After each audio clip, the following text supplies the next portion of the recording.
What's one lyric from a song that's so genius you can't possibly imagine how the songwriter came up with it? Tired of lying in the sunshine, staying home to watch the rain? You are young and life is long, and there is time to kill today, and then one day you find 10 years have got behind you. No one told you when to run. You missed the starting gun, and you run to catch up with the sun, but it's sinking, racing around to come up behind you again. The sun is the same in a relative way, but you're older, shorter of breath, and one day closer to death. I know someday you'll have a beautiful life. I know you'll be a star in somebody else's sky, but why can't it be? Oh, can't it be mine? Black Pearl Jam. It hits hard because we've all felt that way at some time about someone who didn't want us. Step out of the front door like a ghost into the fog, where no one notices the contrast of white on white, and in between the moon and you, the angels get a better view of the crumbling difference between wrong and right. Counting crows, round here. I've never thought much of formulaic verse anyway, and rhymes are not my forte. From Haiku by Tally Hall. In the song, the narrator is struggling to write a haiku. Every lyric is one syllable off. In that particular line, he pronounces forte as just fort, a much rarer but acceptable pronunciation. In doing so, he both chops off the necessary final syllable to make it a haiku and also stops it from rhyming with anyway. It's maddeningly clever. With fingernails that shine like justice, and voice that is dark like tinted glass. Cake, dredged in flour and deep fat fried, cooled on paper towels and then devoured. Morphine, edited to add, there's a picture opposite me, of my primitive ancestry, which stood on rocky shores and kept the beaches shipwreck-free. Though I respect that a lot, I'd be fired if that were my job, after killing Jason off and countless screaming Argonauts. TMBG. Your pirate ship can eat a bag of dicks. Your pirate ship can eat a giant bag of dicks. Your shitty wee boat is a fucking joke. It's just the unwanted leftovers of a jobby tug-in barge. Your pirate ship can eat a bag of dicks. Your pirate ship can eat a giant bag of dicks. You better give us all the money in your treasure chest, or Christoph's gonna take a shit on your fucking lawn. Shitboat by Ailstorm. I suspect this song is a jab at some pirate metal or pirate-themed bands. I was lucky enough to have a dinner with a woman who was a young girl on Okinawa. We had to eat outside, because she can never be in dark closed spaces again due to the bombing and hiding in a bunker. She said they were all very scared because of what the Japanese soldiers told them would happen. Crazy things like rape every woman, torture them for fun, etc. She described how terrified she was when an American came to their bunker, how she was doubly terrified because it was the first time she'd seen a black man. Now she lives in the United States. I lived in Japan as an exchange student and was lucky enough to visit Hiroshima with my host family, including my host grandmother who was a teenager during the war and remembered the events. I was privileged to get to have a frank and serious, but respectful, discussion with them when we visited. I still remember the way she described it, a terrible necessity. She felt that she would not have personally survived an invasion and described to me being trained as a teenage girl to fight Americans with sharpened bamboo spears and told that if she even killed one American before dying, she would have fulfilled her duty. They also felt that Japan would have been destroyed in an invasion and likely subdivided into Russian and American zones, a communist North Japan and a capitalist South Japan like you saw in Korea and Germany, and present-day Japan would be very different for the worse.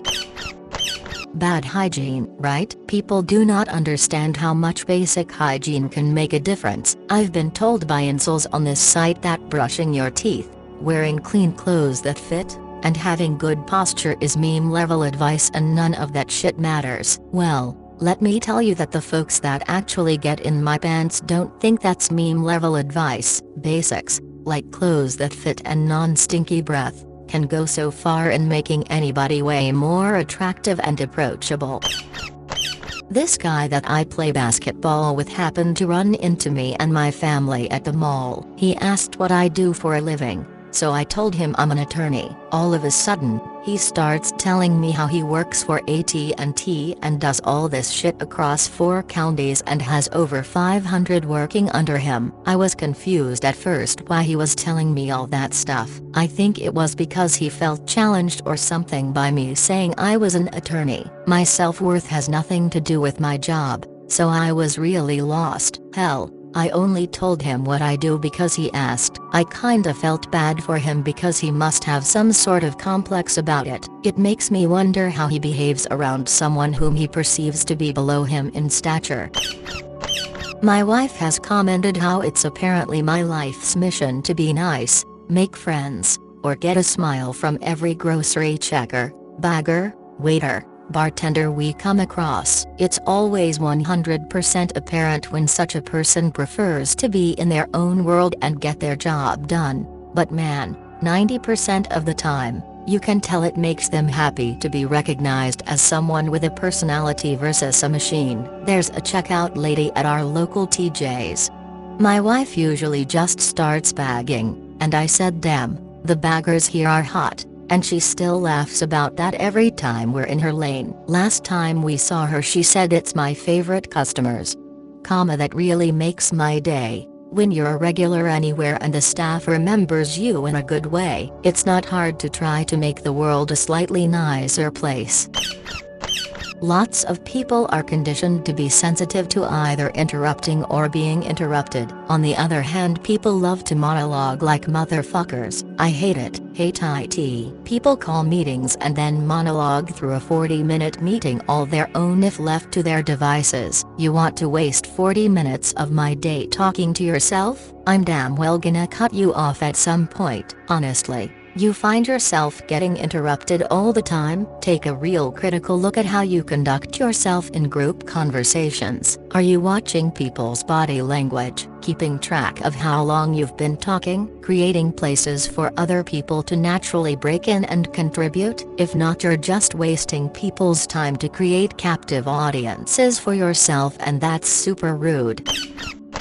Constantly lying or humiliating anyone for humor. Edit. A lot have been asking about self-humiliating humor. Chandlers, I do that too. Sometimes it makes me feel good, but many times people take advantage and lenience. They don't understand that me making fun of myself is not an invitation to them doing the same to me. So just gotta be careful about the people around. Oh, he got it sorted while we were together. He had a major fear of going to the dentist. Partly because he was convinced he'd need a lot of extractions, but having someone to go with really helped with that. It took months of treatment and multiple root canals, etc., but they were actually able to save almost all of his teeth. He was still pretty bad about brushing unless I reminded him, but hopefully he can make it a habit. I had a boss who was really big on visiting with his team at their individual desks every morning. He did not brush once in the 7 months we were working together. I left for a few reasons, but that was in the top 3. Edit. For those who have asked, I do not know for a fact that he never once brushed his teeth during the time that he started and I quit. I do know that every day it smelled like he hadn't, and his teeth so often had meat, plaque, or random food bits stuck in them that I can't remember a day when they didn't. I'm not making fun of the man. For those of you who were hurt by my comment, he was a good enough boss otherwise. When you're actively trying to avoid interaction with your boss, it's probably time to go.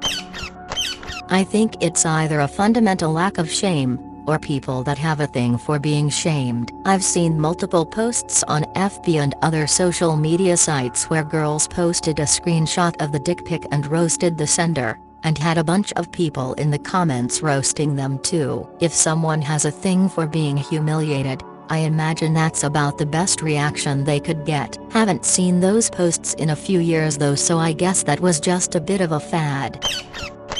I've always assumed that it's like the Nigerian 419 scam emails. The goal is not to convince any particular recipient, because the odds of success are close to 0. but rather to identify recipients who are extremely susceptible to this approach. If you're a financial scammer, you don't want to waste your effort trying to scam normal people. You want to identify people who respond positively to scams and scam them. If you're a soulless horn dog, you don't want to waste your time trying to hit on normal women. You want to identify women who react positively to the crudest possible sexual come-ons and hit on them. In both cases, sending email or text messages is a near zero-cost way of identifying possible suckers, so to speak.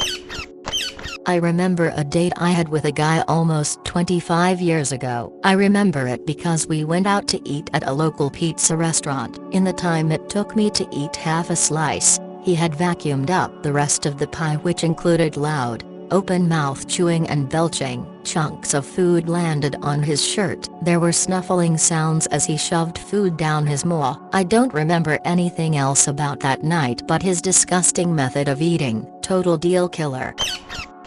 I know it's dumb, but as a former fat kid, I'm always conscious of coming off like this, so I'll always order the easiest menu item so I don't look too disgusting, at least for the first date. Anyway, if we're a year in, they can see me at my full power. Reminds me though, friend of mine went on a date with a bloke in uni who ordered pulled pork, and ate it like he'd not been fed in months. The moment my friend realized it wasn't going to work was when the guy looked up at him, and he had a smear of BBQ sauce on his forehead like Simba in The Lion King.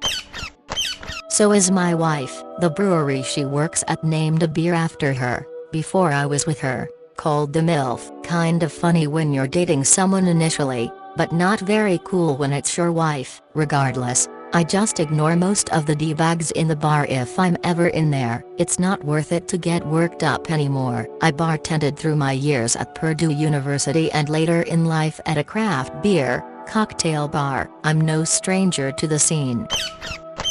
Being destructive, particularly when other dudes or other people are nearby. Breaking things on purpose, hitting things that shouldn't be hit like walls or windows, or destroying other people's art, property. It doesn't make you cool or strong, it makes you a wasteful jerk I won't invite back into my life ever again. This is my most upvoted comment ever. Holy cow. Mostly this came from stories from friends about their friends, stuff I've seen online, and personal experiences with my brother. I was the only girl in a group of 5 guys when I was like 8 or 9, and all of them were super destructive when they all got together. Otherwise they were great. I had a crush on one of them, but he was being destructive. I don't remember what he did, and I quit liking him. Also, my ex-boyfriend's friend destroyed a lot of his stuff, and he'd let him, including a painting I made my ex for his 16th birthday. I was really proud of it, and if he didn't want it he could have sent it back. I know somebody who is the reverse. He never completed high school, he believes whack stuff he hears on the news, and sometimes wild conspiracies, lacks in general wisdom and isn't really good at conceptualization. Can't grasp hypothetical questions, for example. But he knows he isn't smart, and concedes if you challenge his opinion with a good enough argument. It's definitely rare, and that's why I think it seems like odd behavior. Being too pushy. One of my ex-boyfriends was constantly bringing up sleeping with me and even tried to coax me into his apartment, car later at night. Eventually it got to the point where I had to break up and threaten him after he was harassing me. Edit. Going to clarify, it was legal threats. That is, getting campus police to stop by his apartment. I'm a small framed guy, so don't get to make physical threats mean much. I don't like generic parties, the keg stand and obnoxious music type at least. I prefer modest and amicable get-togethers where people have fun, and play a board game if they want, or merely socialize and casually have some drinks if they want, or play ping pong in the garage if they want. Nobody disturbs one another, and everyone is cool with each other. That's my type of party. Can I answer from a man's perspective? I'm in my late 30s. For the most part, I have my shit together. I like to play video games on my time off. I only get to play a few hours out of the week, but I've seemed to be meeting a rash of ladies that are turned off when I say my plans are to just have a beer, unwind and play some Rocket League with my friends. I stopped giving a fuck a long time ago. I don't need my so to game with me, but I shouldn't feel bad for having fun with my dudes and playing games. I'll be playing video games when I'm 60. Deal with it. I always wonder if it's a good idea to put that I game on my dating profile. Being 45, I think there is a mentality in people of our age group that video games are for kids, which I suppose they were when we started off playing them in the 80s, but it's so much more than that now. My kids are used to an adult playing games. They play their own ones, I play mine, and we play together too, so I guess their mindset will be different when they get older. I fully expect tons of people who are attracted to men to come and disagree with this. I am also a depressed man, but I don't think that's what is unattractive on its own. It's probably not something you should lead with when developing a relationship, because it lacks attractive qualities, but I don't think that's the same as it being something that instantly makes someone unattractive. It is not enough to lack unattractive qualities in dating. You also need to have attractive qualities, in my view: confidence, self-worth, and a good sense of humor.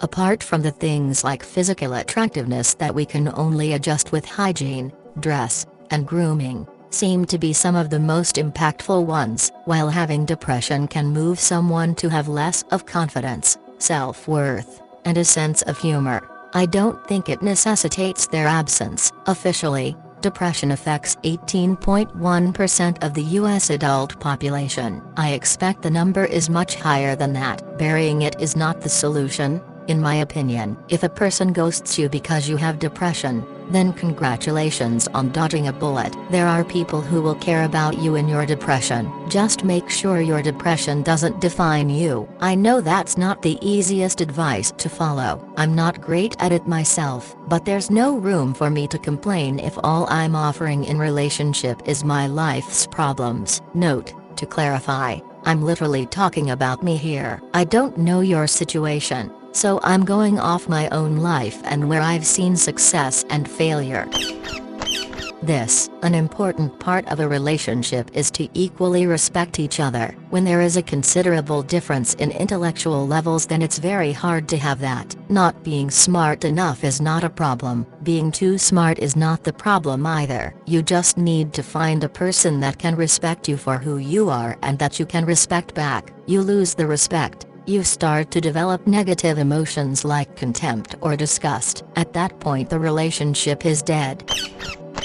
How about something from a gay man? Yes queens, drama queens, go away. You are the black hole at the center of a galaxy of insanity. I do not want to orbit you. Guys who build their entire personality around certain things. Men who think they are witches, occultism, cringe. No job. At my age, 30, I don't want to date somebody who is always struggling financially. Get a job, a stable job, and work. Doesn't matter if you are programming missiles or consulting, you had better have a job and it should pay decently. I don't want a sugar daddy, just somebody who can pay their way and buy the occasional gift without crying or feeling guilty. Lack of education, mostly pride about being stupid. It's not cute. Guys who build their entire personality around certain things. Holy shit, yeah this. As a straight dude, people who are fans of X sports team that only play 4 months a year but that's their whole identity is so incredibly lame. Like, Trevor, it's June, surely you're more than just a Steelers fan?